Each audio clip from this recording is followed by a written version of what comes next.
they deprioritize the Selena, and then they go for the Eudora? These are good questions, but I want to go to the other side of it, because a good writer, a good novelist has to imagine what a world looks like if the villain wins and if the hero wins to set up what's at stake. I want to look at this side of YG. What if this was just another day at the office? If they really are a team that's going to surprise the Philippines, it's going to beat a potentially Onyx in Indonesia in the finals, wouldn't this just be like, oh yeah, okay, we made a mistake, back to it, another 15-minute win? I mean, if they're going to be that team, if we're talking them up like they could be, that's how they would respond in this game. If so, then are we seeing another Barrett's priority first? The thing is, there's a dangerous game right now, and Yangon, I think, they might trick Falcons into this. With the Valentina ban, both Marcel and Atlas are open. Belleric's gone. Okay, it's just the Atlas now. And Dodot the Valentina. So there are a lot of options for Yangon, honestly. They can rush pick the Atlas. Then Ogwen's picks, I think, might have to come in earlier. It's been banned out with the Atlas here. Falcons needs to consider picking up the Minotaur in the first phase. Something to match the potential threat of an Atlas. Without the Valeric, then that is probably the next to consider in terms of AoE if you just really want teamfight prowess. Yeah. Hirara and the Fanny are gone. I think Falcons don't need to rush pick the Nolan. They can save their jungle pick for last and then just surprise with the Joy in the end.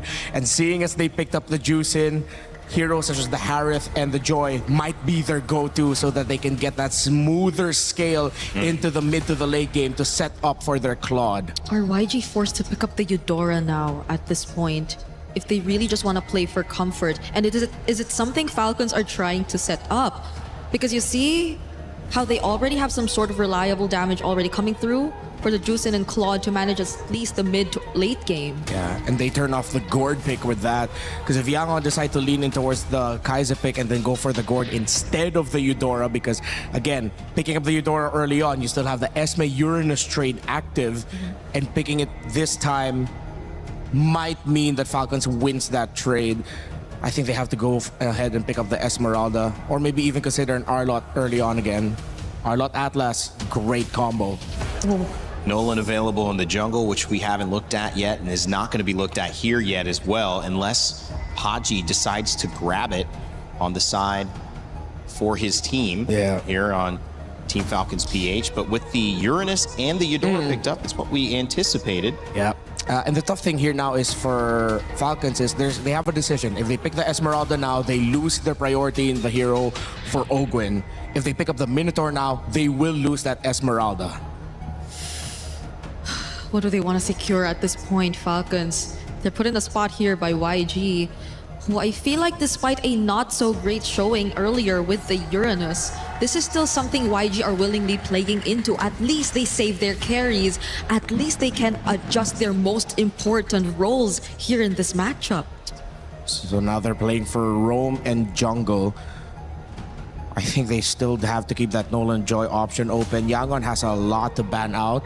They'll have to ban out their choice of one jungle pick and then one roam pick. They can't ban out both roles because that will open up the board even more for Falcons. They have the Minotaur available for them. They can still pack the glue, but it's Falcons with a surprise ban. They themselves ban out the Nolan, and that is gonna take Yangon by surprise.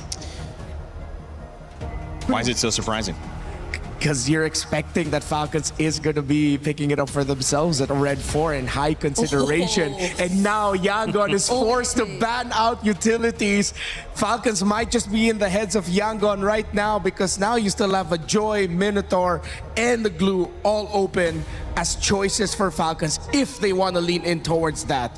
They don't need to rush their roll pick right away. They can just close it out with a Gata Kacha if ever they see a jungler on the side of Yangon that has a lot of dashes. And if it's obvious that they're going to be going for a mix of high dive and having one gold laner in the back line, playing it really safely, then you pick up the Gata Kacha to close out. Falcons just opened up a wealth of options for them with this Nolan ban, forcing out an Akai surprise ban by Yangon. But at least for Yangon, hopefully they might have a potential Guinevere. Oh, never mind. Nope. Never mind. Banned out again. Okay, that would have worked real great for Yangon, but even that is now taken out of the options. So we're left with only so little for Han in the jungle. Might just be his Suyo. It's just not a lot for anybody. Yeah, it might just be either his Suyo or his Harley. Okay. And they ban out the Joy as expected. There's still utilities. Do they go back to old favorite and just pack it up with a Fredrin? Are they both looking at the Fredrin right now? Because it's honestly one of the few options that are left. At least currently, because I think Ling has fallen off. We don't really see him as a YSS. consideration anymore. The Yesun Shin. For Yangon might be an option. They can close it out with a YSS and a Moskov. That wouldn't be bad. Yeah, just maybe not for Falcons if they really want to keep it fast. Too greedy. So they need at least a jungle to balance it out.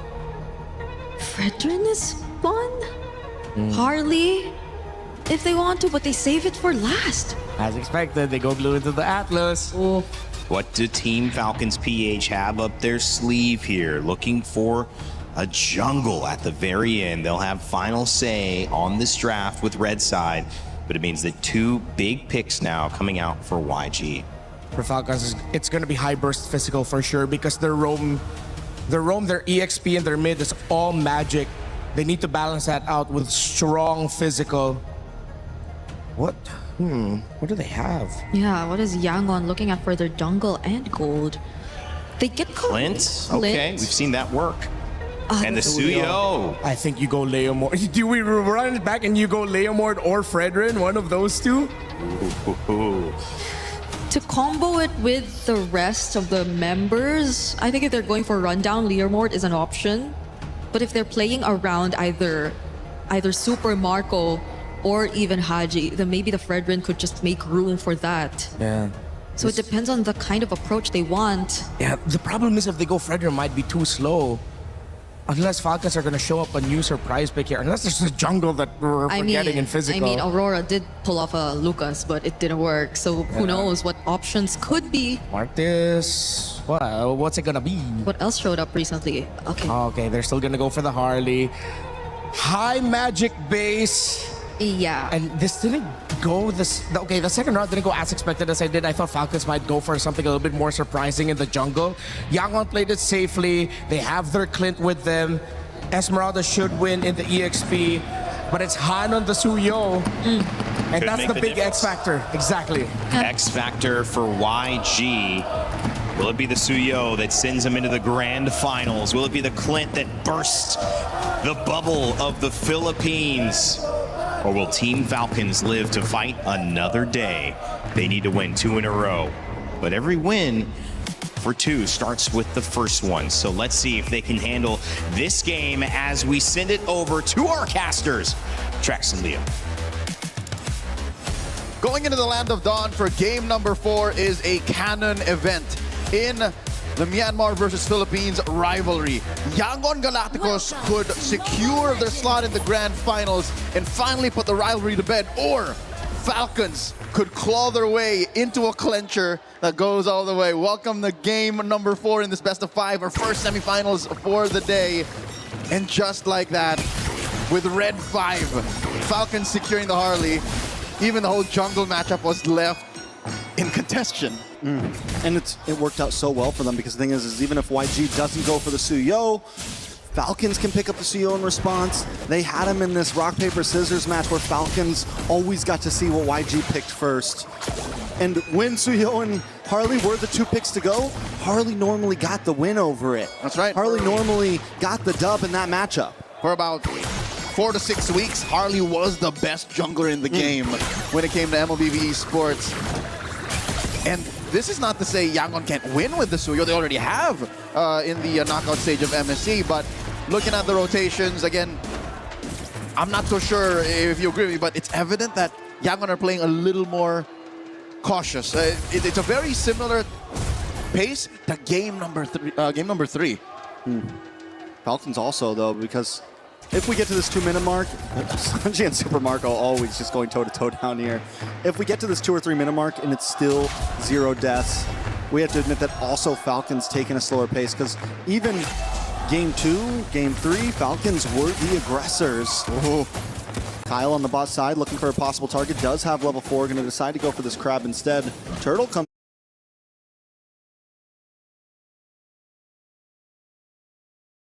Up in 5 seconds. Kyle might be a little late to the party. All right, the expanding rivers will allow him to double time and make it there. Flap and Ogwin able to draw a line between Blink and the Turtle. Flap on this Esmeralda 2 games back-to-back is feeling like a force of nature. Han is going to start off this Turtle. Kyle gets the deadly magic, or doesn't actually use it quite yet, but they're still able to put a lot of damage on a Blink. Haji in the backside with the Crimson Beacon, and down goes Han. Han's not going to be able to survive this one. First blood into the hands of Hanji. Kai's now forced to use the Flicker as YG watch Falcons take Turtle number 1. That is mid-prio up Wazoo. As if inherited from their ancestors, Falcons just take the Turtle and own the early rotations. As a Uranus, you kind of can't help but feel miserable. This is something that Ying has to take from game number 3 all the way to game number 4 and say, I can do better. But he's not given the atmosphere to do as such. The mount on the Sanji. In comes Marco. He's in a lot of trouble. Han's going to try to come in to help out. A lot of damage on Ogwin. Ogwin won't be able to get away. CC immune on to Super Marco. Will be able to, in fact, get back safely under the tower. But a nice pickup for YG. Massive clap back. They force Ogwin to take a dirt nap there. Patrick Starr just out the bush. This is interesting. Grand Theft Purple committed. Kyle takes it. It's 2 games in a row now that purple buff hasn't been Falcons. But look at the damage. Flap able to safely get under the tower. Now they're responding back. Haji gets a pullback on to Ying. Ying should be okay. He doesn't have the consecration and opted for a Flicker instead of the Purify. So that's multiple ways that members of Yangon Galacticos could get ragdolled out of their formation. The Lantern Flare, the grab and the mount. This is how you break down the Burmese Ube, the Yangon Yam. So far, game 3 we saw none of it. And I think Falcons have figured it out. Again, it may have taken them 2 losses straight, but what else is left in the bag for Yangon? Like, that's the question. They're in the driver's seat. Falcons are forcing Yangon to respond. I mean, I think it's definitely when you have something like, wait a second, Blink does get vision on a Kyle. Falcons repeatedly for multiple games have sent 4 members down to the gold lane in faith of Flap. Oh my top Lord. side, look at the damage on Sanji. Black Magic may be able to finish him off. No, he gets the health back just in time. Haji, though, doesn't want to let it end like that. Falcons finally decide to opt back Super Marco. Is he going to let him recall? Ooh, the BO5 coming in! The dive under the tower. Sanji, though, still standing, still alive. The mount gets grabbed, mounted, and thrown into the ground. That was a long-term exchange as Flap tries to use a damage reduction into the base, and the turn will not save him. Flap falls, Han scores. The punches are finally flying. Han won't be able to get away from this. Has a sliver of health, actually does safely. Falcon under the tower, only loose Flap. Turtle's up, though. That's a technical knockout, unless Han will tread the needle. He's gonna live on the edge. That is a flare on a Ying. In comes Blink. Blink looking for the grab, doesn't use the Fatal Links. Kyle goes down. Ogwin taking a lot of start of a game that we've seen for both teams in a sense. It hasn't, what I'm saying is it hasn't escaped from anybody. I concur. All 3 games, it's been a huge lead. A turnaround at some point for YG here and there. But overall, this is the first time we've been 6 minutes in and we're under a 2,000 gold It lead. still feels like a tug of war. And the flag has not swung either way. Crimson Flare on the 1. Deadly Magics. Blink, not gonna be able to get away from this. Sanji just trying to defend, but the Blazing Duet comes in and he's stopped in his track. Han shows up in the nick of time. Kai's there as well. This could be bad for Falcons if they push too hard. They're gonna dash in. Han gets a couple shots onto Kyle. Ying dashes in, past the wall. Couple shots onto Kyle as well, but Falcons only lose Ogwin. Massive surge forward. That's what you're looking for in a Suyo that is in crunch time.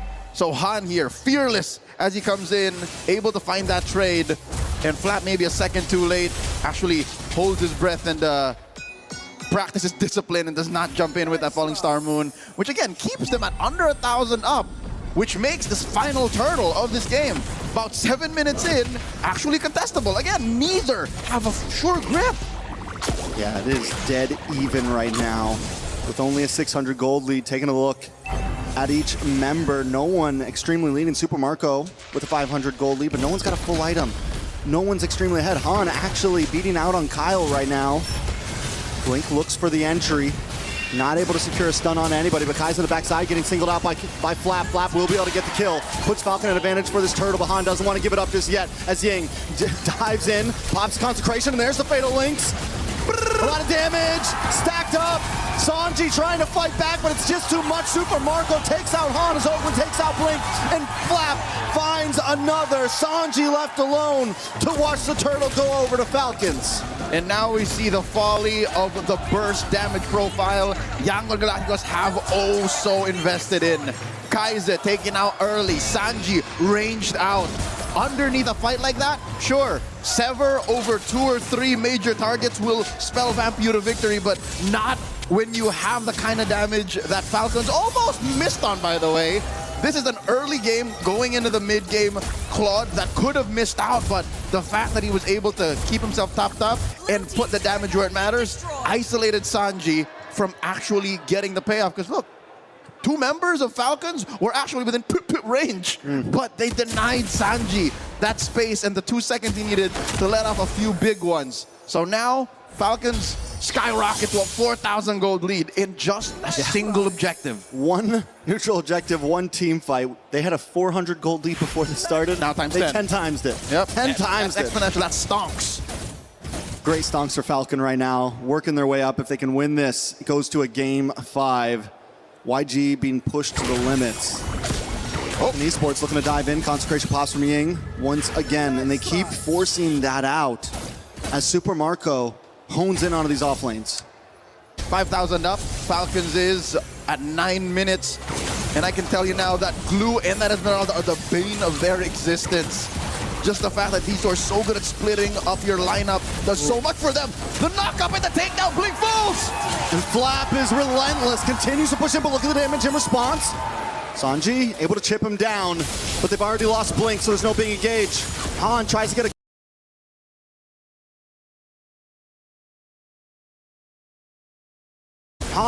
a couple shots off of Super Marco!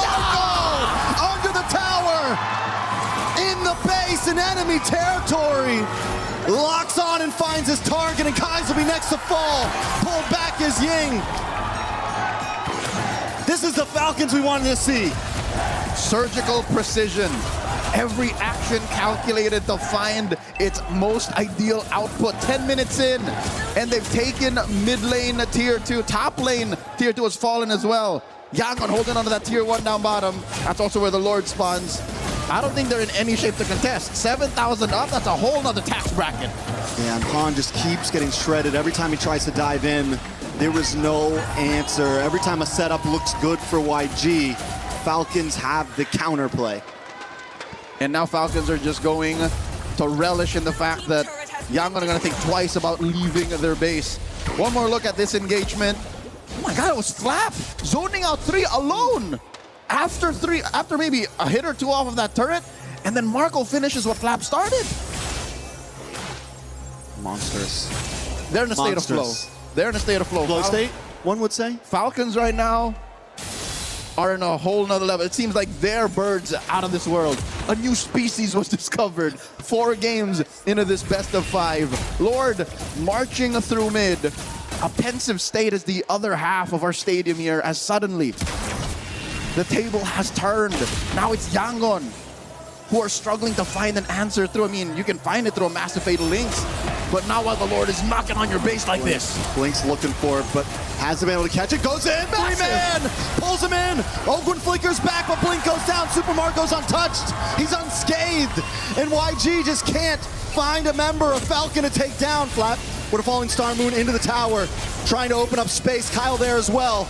Ying and Han looking for an engage that never existed. And in comes Super Marco under the base once again with the blazing duet. He might not take a member, but the inhibitor drops and Falcons are looking for more. Even Ying has to retreat underneath all the lead Marco's throwing out. And even Sanji's bullets don't hurt as much as he'd hoped to. Falcons are now up about 11,000 gold, denying even orange buffs at small camps away from Han. He's starving, just built up his Queen's Wings, which is, again, something he needs. He needs maybe a second or 2 more underneath all that. But being 2,000 behind a little magical boy, such as Kyle's Harley, a minute before the Lord, might be a replay of game number 3, I'll tell you now. It's definitely looking rough for YG. The goal on that first Lord when you're behind like this is to try to not lose any inhibitors, let alone 2. It's going to make the second push that much harder to defend. When you're behind this far, the goal is get to third Lord. Get to third Lord, get to the 16-17 minute mark, and you're good. And again, throwing back to something that was evident at the 7-minute mark, the burst damage profile that Yangon are playing with is not ideal for what Falcons are bringing in. Splitting up your lineup, pushing in hard, lane after lane. Once Kaise has drawn through with the Thunder's Wrath, once Sanji is out of bullets, that's it. Yangon have to find a way to re-engage, but which they don't have, because Blink is very all-in. So Falcons now just have to do this right. They just have to make a series of correct decisions. Time is on their side, and that will inevitably take us all the way. Falcons Esports, and they do play it patient. They're not trying to rush it. They know their lead. They know the amount of time they have. YG, you're in a bad situation here, right? You kind of have to contest this because you're down to 1 inhibitor. Blink! Blink, once again, unable to find an opening. He goes in, grabs onto Flap, or Ogwin. Flap dives into the backside of Blaze Weapon. Marco once again able to lock on to 3. Blink goes down and Super Marco advances forward along with Flap and Haji. Sanji forced to use the flicker, but he's pulled back in right as he tries to escape. Falcon Esports might not even need the Lord. Team Falcons up by 2 men. 3 defenders, none of them built to clear waves. Chubby wave coming through top, mid lane will be cleared here as the Ying gets taken down. They gotta clear the waves. There's one more to do. It's Han and Kai's against Falcon Esports. A wave on the top side as well. Falcons lock on, base at 50%. Han taken out. Han still up, but finally falls, and that'll be it. Falcon Esports will take us to game number